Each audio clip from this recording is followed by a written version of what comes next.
Mesilas Yesharim focused us on the concept, the idea that this world is a battle place, and a person has to get ready for that battle. And that's such an important concept, and as I tried to delineate a little bit and elucidate last time, that it's something that we don't always see and realize and appreciate that people go through. We were trying to be marich, we tried to expand and speak about the idea a little bit more than we usually would.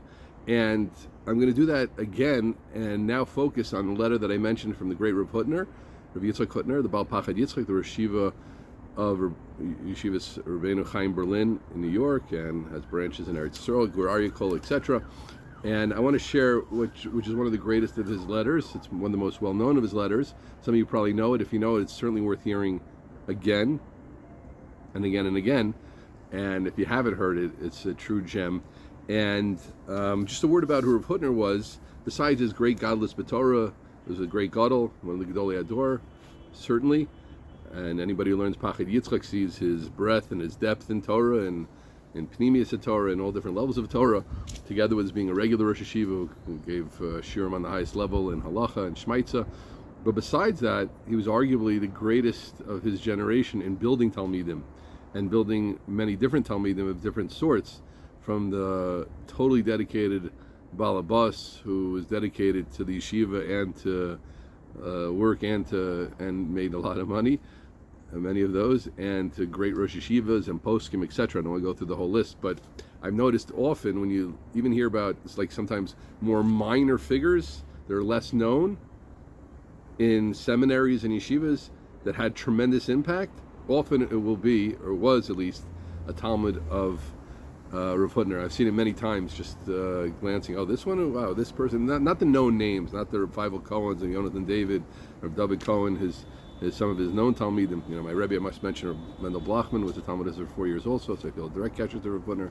And to show the truth of that, in my own yeshiva, Shapell's, one of the major figures was Rav Mendel Farber, who so many Talmidim told me that he brought so much ruchnius and so much hecherkeit, the b'harnerkeit, elionut, to them, and showed them a different world, really. And that was a truth for anybody who knows the history of Shapell's. But that was a little bit of what Rav Hutner was. So I reread the letter. I read it many, many times.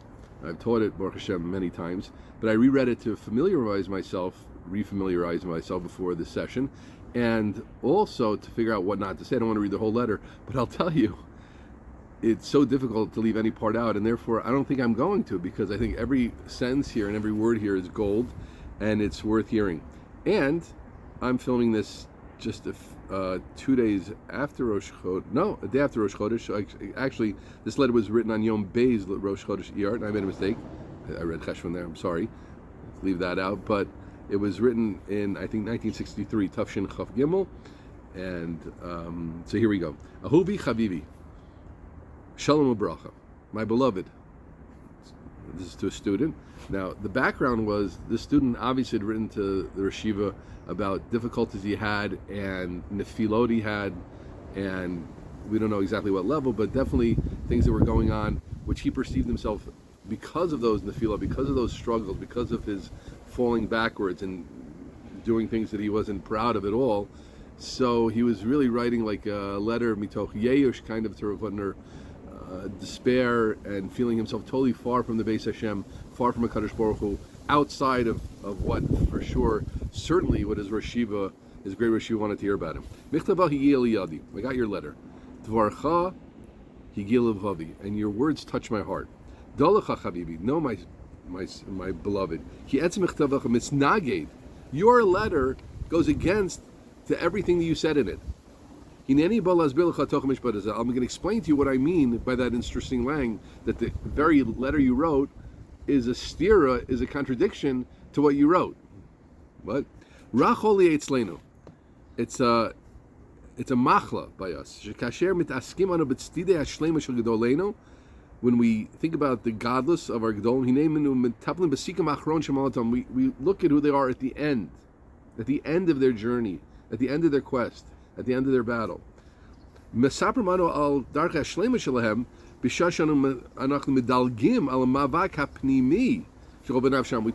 their shleimus, we don't talk about the battle that they had. Haroshim al shel sichaten al gedolim mitkabel kil yotzu mitachas yad yotzu bekomatam tzivyanam. As if the gedolim just appeared as they were in their shlemus form as malachim from above coming into this world.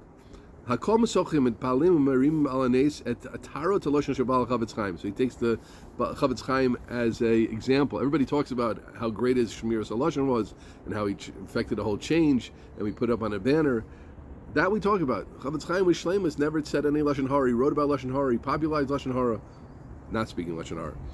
Avok miyodeya. Who knows? Min kol milchamot, the battles. V'mavakim, the struggles. Hamichsholim, the stumblings. V'nefilot, the fallings. V'nesigo lachor, and the retreats. Lachor shemotza Chavetz Chaim b'derech milchama shelo yimitzer hara. Mashal echad miyodeya. This is just the mashal for what happens to all the gedolim. But a wise person like you should understand. From that detail, look at the klal, look at the general principle. Now what happens? Because we only look at the gedolim in their finished form, in their complete form, what happens? The totzah, it has a negative effect. When you have a nar, when you have a younger person, Baal Shiva, someone has desires, Baal Tzisa, someone who's making movement, and he finds himself in those situations, Michsholim, Nefilos, Yuridos, so he thinks he's not Shasel B'Beis Hashem. I think maybe that was the word that the Talmud had written. I'm not placed in God's house. I'm not planted in God's house. Seal. What does it mean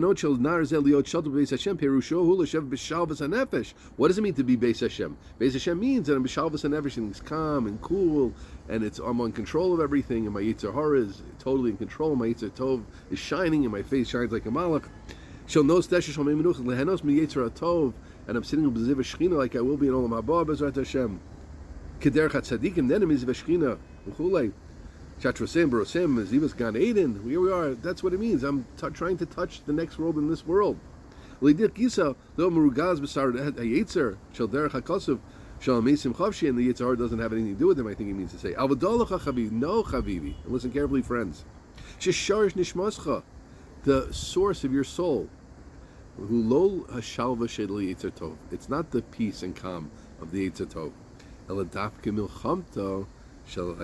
It's for the battle of the Yetzer Tov. Michtava hayakar hanilhav, and your precious, heartfelt letter. Meid k'meidim kechen lochem nemanata b'tzvo shel Yetzer Tov. And I see you're a battler. You're in the battle of the Yetzer Tov. You're there. Ben glidomrim. In English we say, lose a battle and win the war.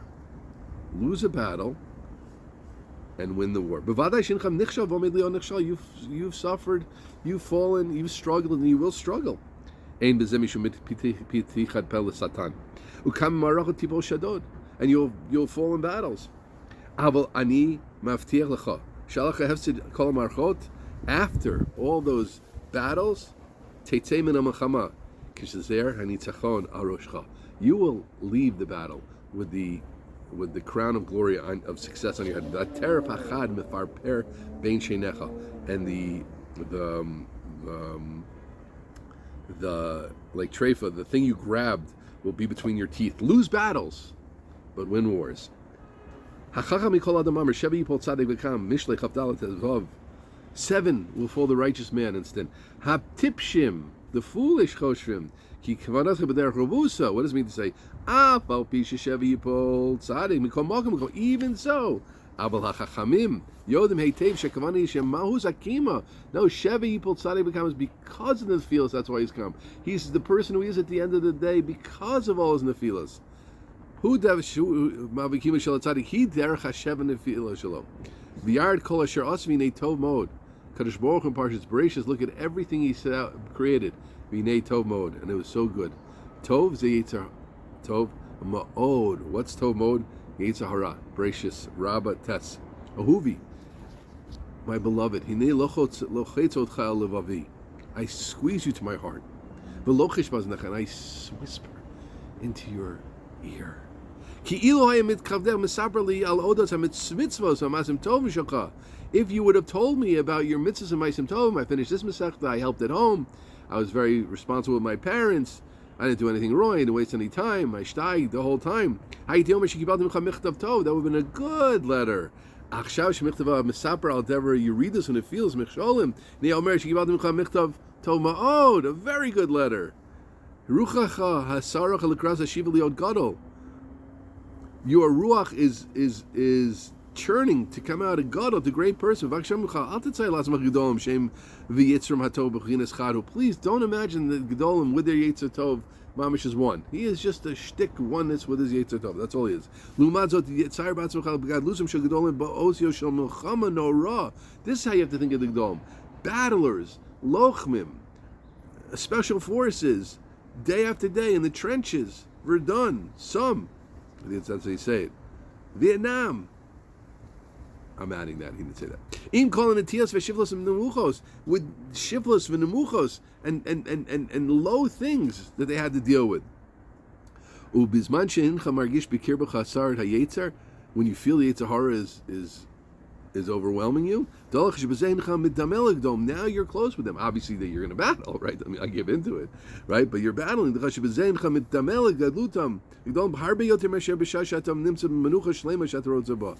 You're more similar to the Gedolim when you're battling and than when you're sitting in peace. Incredible. Where your greatest falls are. Wow,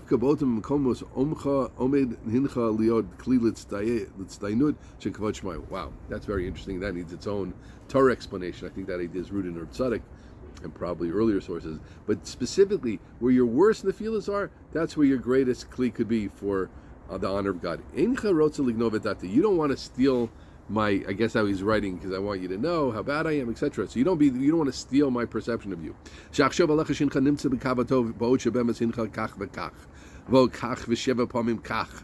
Right? And you're not so bad. I don't want to hear. Don't talk about your Sheva Pam, how bad you are. Right? I'll tell you what I see in you in the Charvizman, during the wintersman. Right? He wrote this letter in ER, as I mistakenly said at the beginning that it was Cheshvan, it was ER. Right? ER is at the end of the winter, and then Nisan, and then ER. So he says, look what happened in the last month. You learn Niskei Mammon, complex halachas. You chazard a few times in Masechta, you learn. Lo tachar, don't deny it. That's the fact you have to look at. How much I've accomplished. That's what you have to look at. And look what you've accomplished. I want to stop and emphasize this for a second. I wasn't planning on emphasizing this. This is such an important thing, that it's not just chizuk, friends. He's saying, look, you've accomplished things in your life. The way that we often look when we fall, and when we fall in the battles, that's what we focus on. We can have a whole day of looking at doing many, many mitzvahs, but we remember the negative thing we did. We have to deal with the negative thing. We'll see, the Rosh will mention that. But that can't dominate us. But look at all the good you did. Look at how much good is in you. Look at the accomplishments you had. Look how many times you were nice to your wife. Look how many times you were mechaber your husband. Look how many times you didn't see something you weren't supposed to see. Look how many times you did keep it aveim. But we focus on the negative all the time, and negative on ourselves, negative in others, negative in situations. That's just unfortunately the situation of man, right? So the Rishiva is saying here is that look at what you accomplished, and it was serious accomplishments, etc. Right? I remember how much desire I once had. But now my hope is lost. How can you say such things against a living reality? Haven't you gone great levels since you've come into the base medrash? You're not such a chutzpan like that, to say such chutzpah untruths. What's wrong with you? You find the Yitzhar is working on you. You think in your foolishness and your naivete of the Yetzer Hara's army, so I'm lost. I'm nothing. I'm a zero. I'm an ephes. Shum davar. Time to do something else. Dvarcha pashin mivim legei guchet. They're laughable. It's laughable what you're saying. I feel bad for you. That sevel, the fact that you're suffering with your Yetzer Hara and trying to get over it, etc. That's the rechem. That is the womb of greatness. Listen carefully. We're going to go back to this. I saw your face when you were involved in halacha. I saw how you were listening to my shiurim. I saw Belel Shvishal Pesach. Rav Hutner is well known. Made a very big deal out of Yom Tovim. Of course, Sukkot and Pesach, etc. The Talmidim were with him during those times, often, and I think that's what he's referring to. And Shvishal Pesach, where she was looking and he saw this. I saw how you were. I saw your godless. I saw your tshuka for ruknis. I saw your Yetzer Tov. Hosios hacharutos al panecha b'shasanal hein osishal sovakav lavo. That your face says he will get through the battle. This guy's a champion. He's going to get there. Ein shvila kav mit patel derech mishor. The way to covet doesn't mean covet getting a liyah. It means the true coveting, covet al Torah. The true is not a straight path. Shvila kavet over mistaveb kinachash alei derech shvishon alei orach. It's like the way a snake moves. Arso shel nachash b'kirbacha. You have the venom of nachash inside you. Hu yishavacheka v'atat tishavena rosh. You're going to smash his head, like the pasuk says in Bereshis. Don't worry about the arrows inside of you. You'll break him. Matzati l'nachon latzich l'dvarim halo b'ksav. That is a very, very important part. Matzati l'nachon latzich l'dvarim halo b'ksav. I dafka wrote this to you, my dear one. Hakavana hi l'altei lecha yichol l'zdakek l'amidei pam b'pam. Because I want you to be able to read it and to look at it and to go over it, to get chizik from it, and to get understanding and chachma from it. I'm adding. Move on me'elav shemipad ze lo hayta kavana el hakava klali. I'm talking in general here. This is an important line. Ubenogel nekudas pratios, but specifically nekudas b'zeh yafa kolcha shel adibur hachai mipanim al panim. We have to speak about some things. Now, I want to just say over here, it's a very, very important thing, because I think some people, and sometimes today, it's just like chizik. I'm not trying to teach you chizik, friends. I'm trying to show you the great words of which I'm sure everybody agrees how moving this letter is, and why we spent all this time on in the whole session of our Mesilas Yesharim, which is really, this is what it's all about. But he's not saying ignore your, right? I think sometimes the chizik talk today is just you go and you're okay. You have to deal with your chesronas, right? I think that's what he's referring to over here. The kudas pratios, there are specific parts that we're going to talk about panim el panim. I think that's I understand what he means to say. He's not ignoring.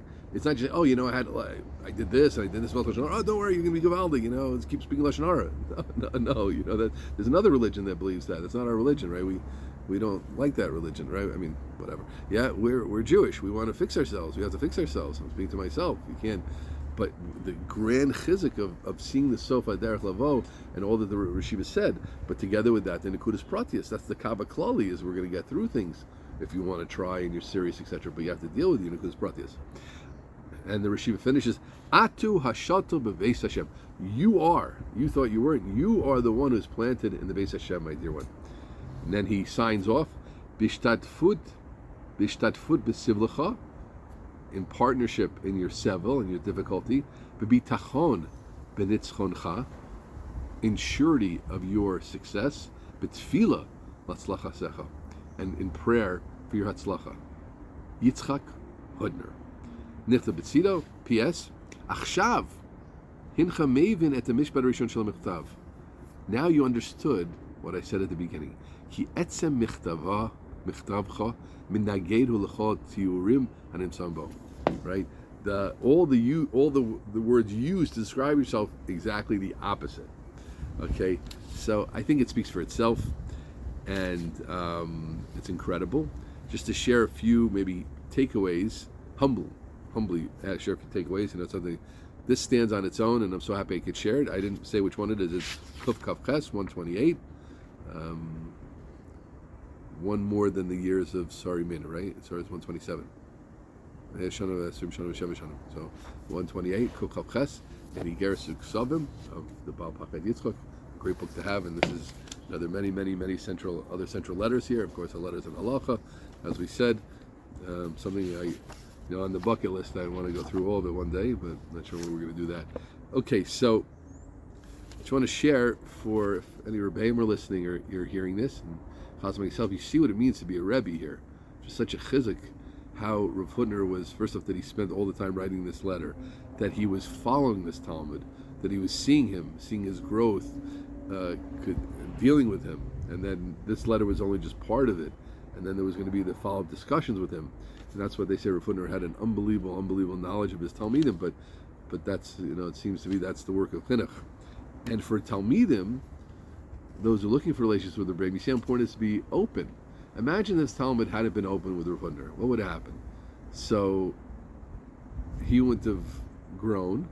He would have never gotten this letter, which I'm sure caused him incredible chizuk, and we wouldn't have this letter, right? He was, I don't want to tell the Reshiva my problems, my chesronos, what's he going to think about me, etc.